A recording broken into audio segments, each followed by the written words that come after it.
to Spill the Art Tea. My name is Eamon and I am here with Josh. Josh, how are you? Hey folks, I'm doing well. How's your week been, Eamon? I've sure looked has been great. Been full of investigations. We've been doing some investigations this week, Josh, into the art Oh world. yeah. We have lots of stories to figure out. Where are we looking at today?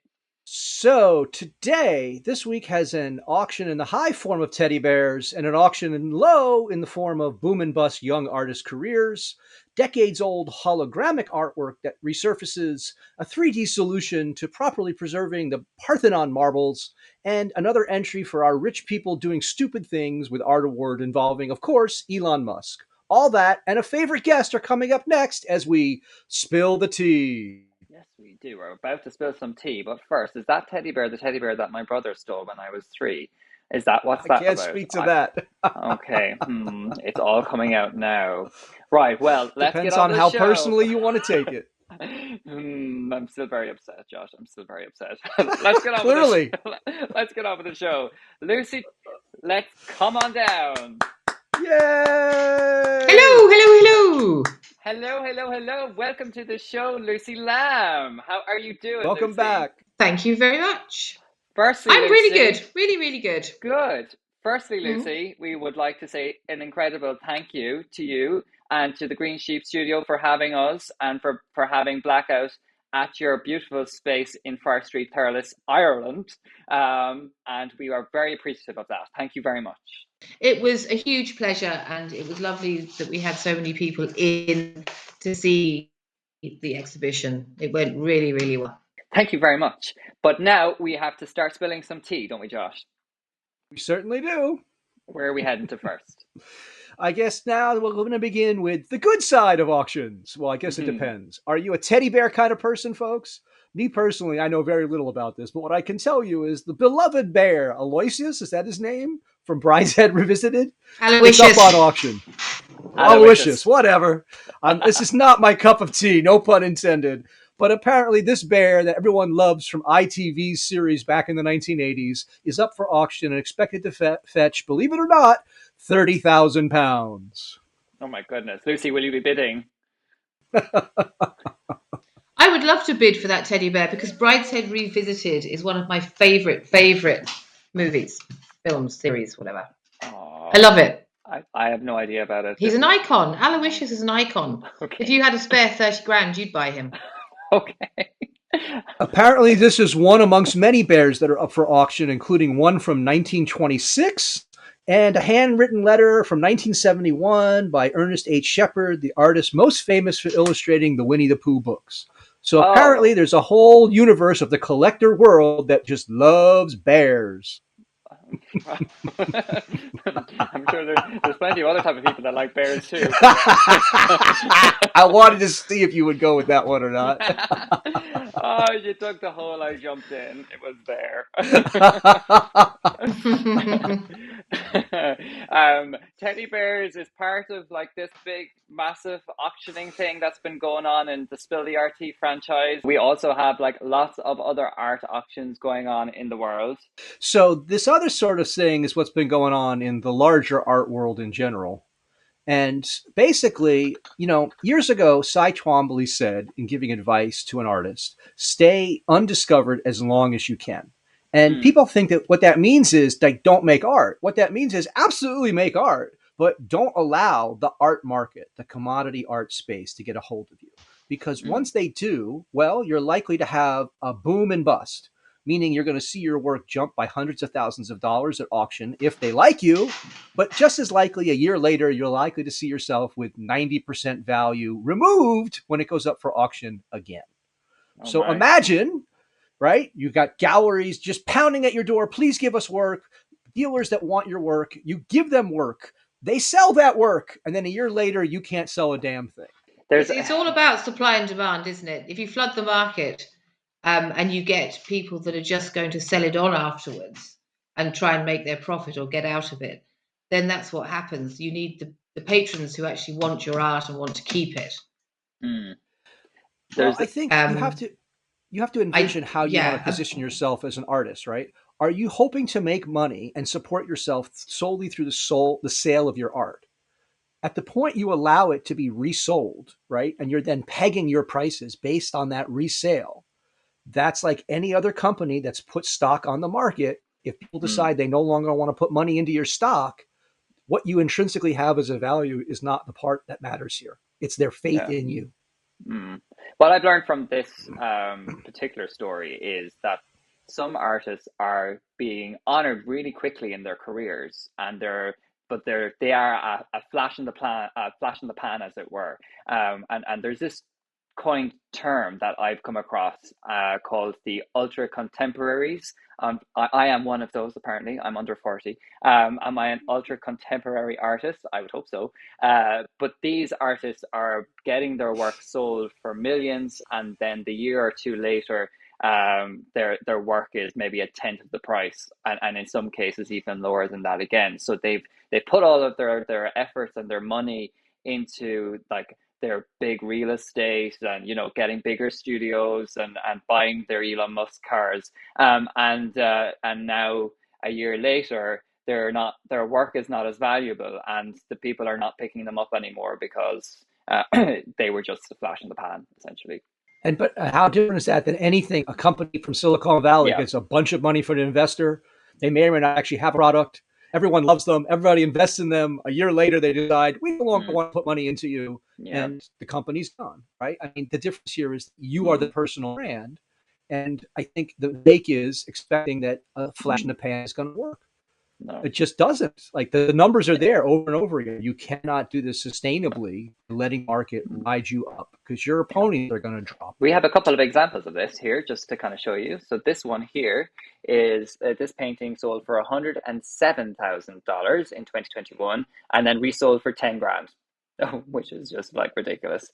And then because the person who had invested in it, right, they bought it as an investment. So when they needed cash, they sold quick, and that's always going to mean a fire sale. And then we move on to this piece, and this piece sold for 189,000, and again sold for 10 grand, which is another one. And then we have a final edition, which is my personal favorite, and this one sold for $212,000 and resold for 20,000, which was a 91% decrease, which is like, I mean, what the fuck's going on in that now? But yeah, it's kind of fun.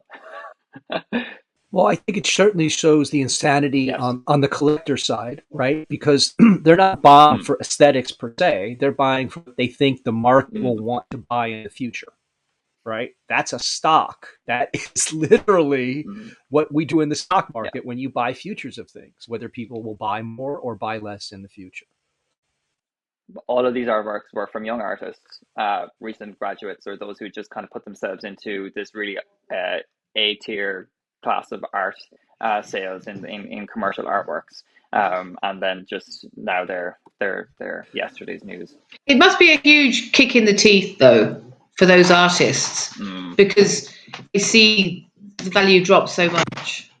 There's a pipeline that they belong to, right? If you go to one of 4 or 5 MFA schools, you pretty much have a 1 in 4 chance of ending up in major galleries and then in the auction system very, very quickly. Right. And so they're doing this gamble from the beginning of their careers. The thing is, it's a gamble with the devil, right? Like, there's literally no one who meets the devil at the crossroads and ends up beating the devil. That's not how that story goes. And so they're hitching themselves to this market, believing that somehow the market is going to care about them. When a horse gets injured at a race and has to be put down, does anybody really shed a tear other than the owner? I wish they did, but they don't. And in this case, it's human beings, not animals, and it's their artwork that's tied to it. I mean, we spoke about this before, Josh, where it's kind of like, not wanting to be famous before, or not wanting to be found or noticed before you really, really have to, so that you can actually have a sustainable career rather than a flighty career, and I suppose that's kind of what's happened here. And unfortunately, then when you go from that extreme of being so recognized and so honored, and then go to that very big bottom level, it's not going to really kind of give you the enthusiasm that you need to continue your artistic career. I think it's also like what Lucy has, right? You have an island of stability for yourself. You have your own place. You can do the work you want, And then it doesn't matter what anybody says, right? Like, I think it's about creating that island of Right. stability in one way or another so that you can do what you want and not be beholden to Yes. others, because that affects your making. Absolutely. No, it really does. Absolutely. Cool. Well, Yeah. I think that tea has been spilled. So that's more news from the auction world. And for now, that's all we have from the auction. So let's go and learn a little bit more about Nua Collective. Here we go. So, Nua Collective, a visual art community home to 20 artists and hundreds of their artworks with fresh work added weekly at our online collection at www.nuacollective.com. Here you will find our Nua journal featuring articles and podcasts, which are also available on Spotify and Apple Podcasts. Our beautiful print publications highlighting our collaborative collections are available to buy, and they're perfect for your art book collection. For Culture Night 2024, we are excited to present Scatter, a brand new virtual exhibition, and you can sign up to be part of our private showcase of that on the 20th of September in 2024. So do that at nuacollective.com. That is done in association with the Galway Arts Office. Follow us on Instagram and TikTok, and like this video and subscribe to our YouTube channel so you don't miss us spilling the RT in our weekly roundups every Wednesday. And that's Nua Collective. What are they to do, Josh? Give us a quick reminder about that. Don't forget to share, like, subscribe, email your friends, send a message, follow the videos, send them to people, make them your new holiday greeting. Hey, check this out. Happy holidays. Excuse me? Sorry, what? Are you talking Christmas already? No, I'm thinking Josh. Halloween. I'm thinking Guy Fawkes. You'll see why I'm bringing that up in a few minutes. I'm thinking any holiday that's approaching, you can always use us as a greeting. Hey, have you checked out these funny freaks? And by the way, happy whatever. Happy whatever. Okay, well, happy whatever to you too. And on we go with the show. So, holograms. Holograms are back. They're cool. They're funny. They're insightful. They're 3D. What's happening? Well, so this story begins 30 years ago in Miami, where a small company got together with a bunch of well-known artists at that time. People like Don Balzeri, Louis Bourgeois, and they had them work with what was then a very new cutting-edge technology. We call them holograms, right? Holographic technology is what it's actually called when you do it. And obviously it creates an image that allows it to sort of float in space. So we're going to fast forward to 30 years later. The Getty Foundation in Southern California ponied up $20 million. And there's now, from the past comes this artwork, including the making of Baldessari's and completed works by Bourgeois, amongst others. And so this is a big deal because obviously a number of these people are no longer with us and have become not just names, but like foundational names across the art world and museums. So to have captured what was then a very new technology with artists who originally would not be doing this kind of work at all, this could have like from the past has resurfaced, shall we say. Mm-hmm. I suppose like the whole essence of holographic work is illusion, really, isn't it? And it's kind of like it's that whole mystical idea of whether it's there or not there, or how it's formed, or the journey between what you see from one point to another. But it's I think it's quite cool, and it's great that it's having its comeback. And I think also with projection and all of that kind of stuff that's coming into play quite a lot in the exhibition space. While that's on a specific surface, it's quite cool to see that this is something that can also be reintroduced again.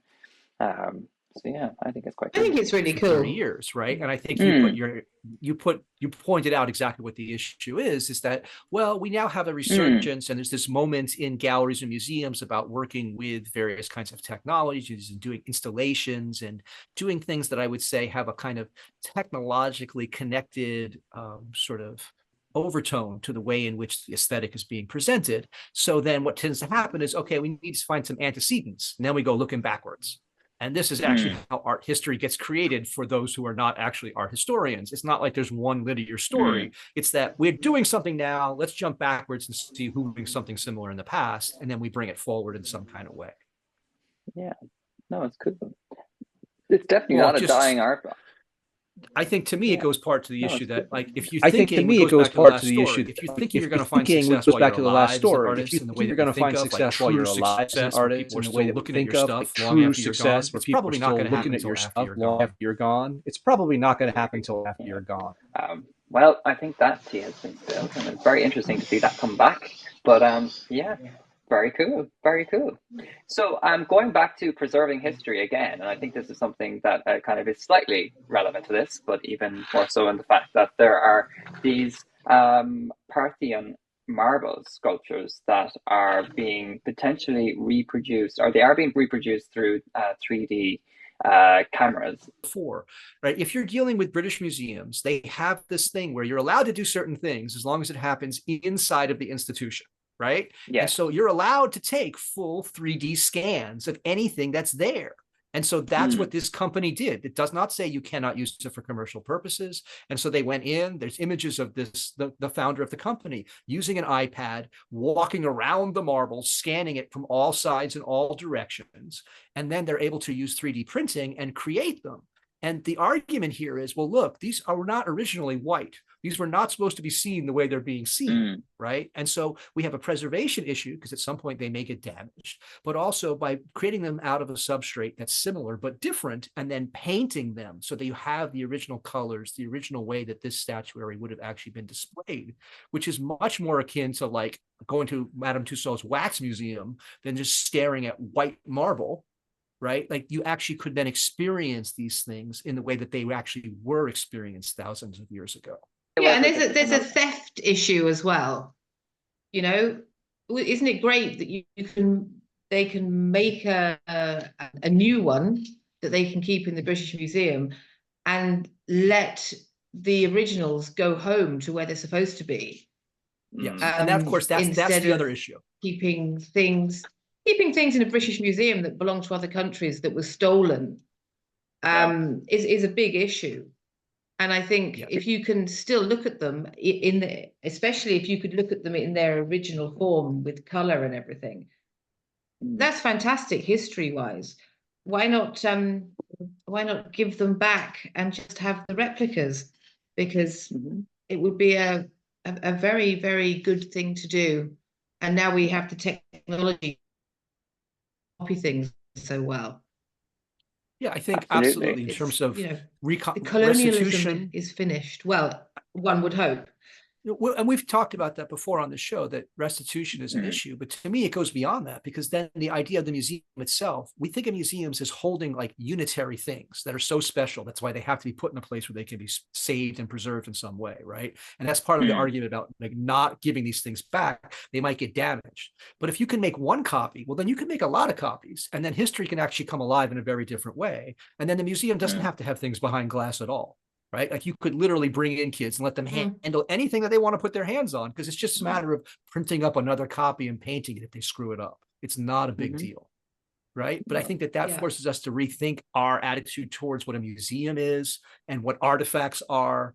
And I don't know that much of the public really has an appetite for that. Yeah. No, I think there's been a massive there's been a lot of press about this, and a lot of spokespeople from the kind of A-class celebrity world as well, such as like Stephen Fry, who has made certain commentaries on this and the need for it to come back, or to go back to its original form, or back to its original location where it was first created, which is equally important. It's like, why are the British entitled to holding these pieces in their museums, I suppose, and that's You'd have to ask them, wouldn't you? You would, but I don't think they'll give us a straight answer, to be honest. And it's like, well, because we said so, because we said so. But yeah, that is that.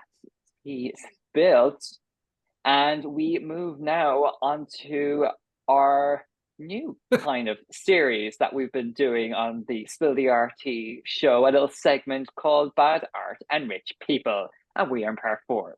And who is part of the bad art and rich people this time? So this time it's Elon Musk. It's Brownsville, Texas, of course, which is right by where SpaceX is. And of all things, it's NFTs. Yes, you're right, folks. NFTs, the stupid thing we thought were gone. They're not gone. They're back again. And They're back apparently the again. way to vouchsafe NFTs is to get a giant sculpture of Elon Musk, attach it to the back of a Tesla Cybertruck, and then drive around with it.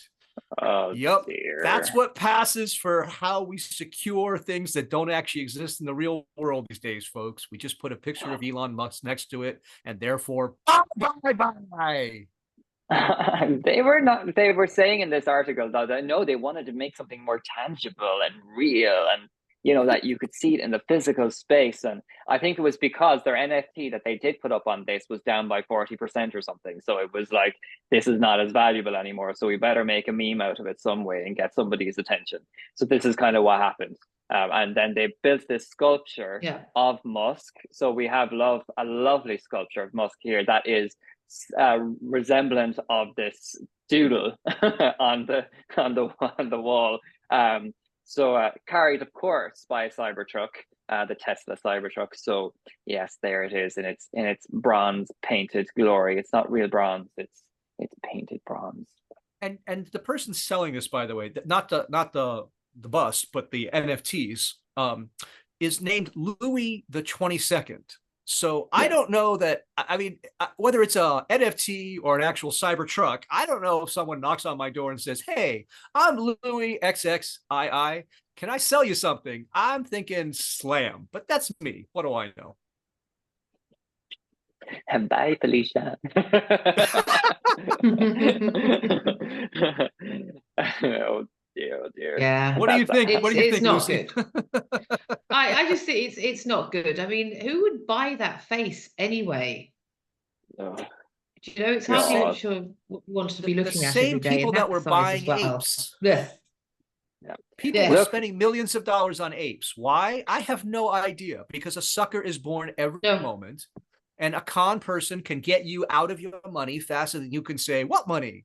I mean, all of this is just, right? Buy physical art from real artists while they're alive. The rest of it is complete nonsense. Yeah.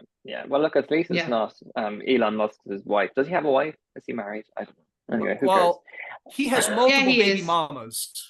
I don't think he's married at the moment, but he's got 3 or 4 different ex-baby mamas, and he's got like 20 odd kids. He's like the guy from Telegram that got arrested the other day with just way too many kids, just too much money, and not enough sense. Love that for him. Okay. Yeah, very good. Well, I believe that tea is spilled, and that's enough from Musk and from the cyber world, I think, for now. But now we're going to go to Lucy. Lucy, are you ready to talk about what's happening in your practice now? Do you want to know what's happening in my practice, or what's happening in my life? Because I've got about 10 people outside trying to get in. One of them just walked in with a lettuce, talking about the lettuce at the top of his voice. He's coming back in again, but that's okay. What's going into my practice is I'm just finishing a short film. Okay. It's only about 4 minutes long, and it was great fun to shoot. Shot it on an iPhone and a drone. Horrible to edit because I had to teach myself Premiere Pro. And yeah, it's all but done now. I'm just having to do the sound. So that's my thing at the moment. Okay, cool. Can you tell us a little bit about what's going on in that film? It's what's going on? It's a chase film. So I was thinking about colonialism. I was thinking about land grabbing. I was obviously thinking about Palestine and Israel and taking land from people and chasing people off land. So the whole movie is my son dressed in a pink morph suit, running across bogs, running through medieval castles, and it's all kind of in different directions, and it's all really, really choppy, and he's chased through woods and things like that. And at the end, I shot him, but I didn't shoot my son because I only have one. I have a mannequin that I put into the morph suit, shot him, and then set fire. And then I'm left with the charred remains of the mannequin, whose name is Giles, and he's going to be part of the installation with the movie. My goodness. So it's all a bit odd. Oh, look, there he is. Yeah, set fire to him. Fiberglass burns in a very peculiar way, I found out. But yeah, it was great fun. When you premiere shooting him in the head was good fun too, but when you premiere this, will there be another mannequin that gets set on fire again? Oh, I'd say this could be a series of mannequins that get set fire to. Yeah, it was just a nice way to end, really. And then the charred remains will be part of the installation. So you have it's only what, 4 minutes or something. Now to going out onto the bog was really good fun with drones and things, because the bog, it's really, really dark, and I was there for golden hour, so the lighting was beautiful, and the pink against the bog was amazing, and the drone following the mannequin, or my son, jumping across the bog and sprinting and falling over. It aesthetically, I really like it. So yeah, that's finished. Just going to get the sound done, and it's done and dusted. Excellent. That would be really exciting to see how you finalize that and see what comes of it. Looking forward to seeing that presented. How are you planning on showing that? I'm going to project it onto a building, a wall somewhere, and the charred remains is going into a body bag and be in front of the film, and people can kind of, it's slightly interactive, because most people won't know it's a body bag, and when you go up and unzip it, you'll realize that charred remains of Giles are in there. I hope. Or maybe they won't even bother going and unzipping it. I'm not sure. No. We'll have to wait and see, won't we? Well, it sounds like it's going to be very exciting. So hopefully you get to show that properly and get to realize exactly what it is that you're looking to do. And we're excited to see how that turns out and get what sort of feedback you get from it. Absolutely. Be interesting. Yeah, it'd be cool. Great. Well, thank you for sharing that, Lucy. And everyone, don't forget to check out Lucy's stuff on nuacollective.com/Lucy Lambe. And you will see also all of her work across her own social channels, where they will be linked in our bio. So do check them out. And thank you, Lucy, very much for joining us today. You can come to Thurles, or you can come to Thurles and come to the Green Sheep Studio Gallery and come and see the real art in real time that you can touch and feel and all those things. Absolutely do that. It's in Thurles. There's plenty of transport links if you don't drive. So, get on the train, get on the plane if you're in America, get there. It's worth the visit, and the coffee is good too. Ireland in fall is really beautiful. It is. It's cold and wet, but you'll have a good time. Yeah. It's cold and wet. It is cold and wet. Thank you, Lucy, for coming on today. You've been a pleasure as always. We've had a great skit and good banter. So we will definitely have you on again. So thank you very much, Josh. Thank you. We are coming to the end of our 15th episode, but before that, let's give our viewers one last reminder of what they have to do. You do not want fear of missing out. Who knows what will happen with episode 16? Anything could be. So make sure you subscribe, you like, you share, you tell your friends. Send an email to 3 people before you stop looking at this clip right now. Let them know there's nothing but joy when we spill the art tea. Nothing but joy. Sweet Nothing 16 and never been kissed, huh? Anywho, that is all for today's show. Remember, if you'd like to join us on Spill the RT, you can do so. Just drop us a line at hello@nuacollective.com and we will be delighted to have you. That's all for now. Until next time, start spilling some tea. Bye. Have a good one. Bye-bye, folks. Bye.